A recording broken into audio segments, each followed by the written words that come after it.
All right, so let me ask you this, right? How how how does it look to you as an artist when you see corporate America or major mass media start to distance itself from hip hop culture, maybe the artist, maybe the genre itself, only in aesthetic? But we know fundamentally hip hop is kind of like driving everything from fashion, cereal, the motherfucking restaurants, all types of endeavors. As an artist, does that make you look at things a little different about how you drop music, your approach to releasing it? Are you putting out albums nowadays or singles? What's your approach? Well, well, I feel like it's different for how you look at things. Like basically, when you're aiming at a demographic, you have to do an analytics. Now, whether you're doing analytics or there's somebody else, you have to look at what's catching the attention. That's like when you have, for example, new businesses. When they start off, right, they'll sit there and pay a marketing company, and that marketing company will have like maybe it's a soda brand or something, and they'll put it there and they'll put a room of 50, 100 people, give them all a little cash to review it. But with that review, they're basing that review based off age, ethnics, what's your background from, but basically so that they can say most people in this age range out of 100 people, so they have to range how they're going to come out with things on a corporate level. Us as music creators, we have an idea, we want to bring it to life, but it's not just us. We have to go through DSP. So I look at DSP the same way. Explain DSP to the people.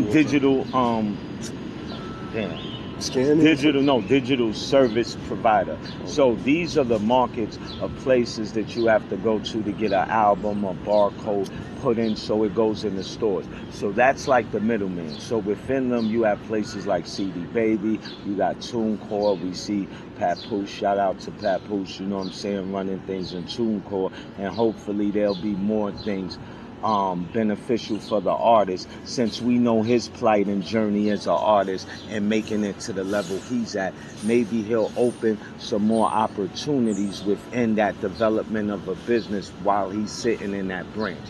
That's what we can hope, but that's just one. There's other distributors. You got Bandcamp, you got what's that other joint, DistroKid. Now everything, but see, the whole point is, you think about it like a book in a bookstore.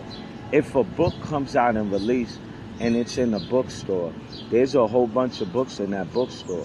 What sets that release off is the author going around doing signings, right? Because he's reliving just a book. That's the same thing we used to do going around record shops, having the CDs. But because everything changed, it got to like a digital platform. So within this digital platform, everything is like scanning IQ codes and everything, and you have to be able to keep up with how the technology is getting the music based to the demographics, because we have, like, you can say from like 30 to 50, they'll use the internet and they'll do basic joints like attach files and that, but everybody's not going on all of these sites. People are going, there's people that have an Amazon account, so they'll go to Amazon Music. So if you're in Amazon Music, you will appeal to the people that's Amazon customers that may listen to music. iTunes, same thing. Spotify, same thing. But each of them have different influencers that already have like playlists and how they have their analytics moving. Now, everybody want to get paid, but before we get paid, we have to pay them. You know what I'm saying? And the biggest part of the payment is the payola. Everybody have to pay. A digital service provider is not free. You got to pay for him. Then he gives you the bar. Then you got to pay again for the barcode. Then the barcode is issued. You upload the cover, the tracks. It gets approved. Then they start submitting it for you with the information that it compiled, which makes it easier for everything that's needed to get to these digital format stores rather than going one by one. With that being said, what do you say to those that say technology may be more of a threat than an asset to the artist, to the creation of the music, the process going forward? Do you feel it's an asset?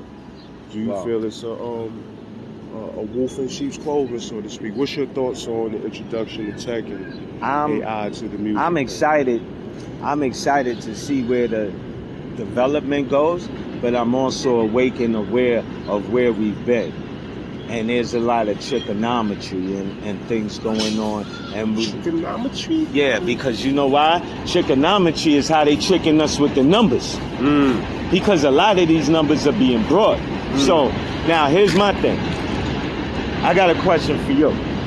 If the payola got people views and attention, and they stop the payola, and they're saying, okay, these accounts, we're taking out fake accounts because people was creating bots and all these things to create likes and comments. So now that AI is there and we're cleaning that up, would we see a cleaner version of what people really like based on the music and genre from the feelings? Because if AI is linking your mood exactly with the music, so now when I say my music's boom bap and hip hop, am I going to pop up with RZA? Am I going to pop up with every Rock Marciano, everybody else that's in that category and stuff? You know what I'm saying? Or do I have to still pay like a search engine to get to the top of the list because everything's an index? Now, who does the index? I would guess the analytics on Google. I think it's a self-automated system of everything that's inputted in the system, and it automatically are charted. And I believe there's people that can place things in certain positions, because if not, we wouldn't have pay-per-clicks. We wouldn't have certain marketings and certain affiliations going down where I can open up a site, I get like 10 affiliates. If you click on this affiliate, I get paid. But you have to click on that affiliate. So I have to be able to still tunnel. So it's not just about the record stores. There's over billions of people. Now, how do you tunnel the music to the genre and the demographic at the same time of the technology? And I feel the tech makes it easier, because now we're not talking about a vinyl or a CD that you got to pay to press up. With digital distribution, you can send out an EPK, which is the electronic press kit, or you can send out the tracks individual without having to go pay postage to get there. You're sending it directly to email. Then you can keep a chart of everything been sent out, so you can say, okay, did I get good feedback? What did I feel? Did I feel like was this campaign successful, or did I miss something? And follow up. Good shit.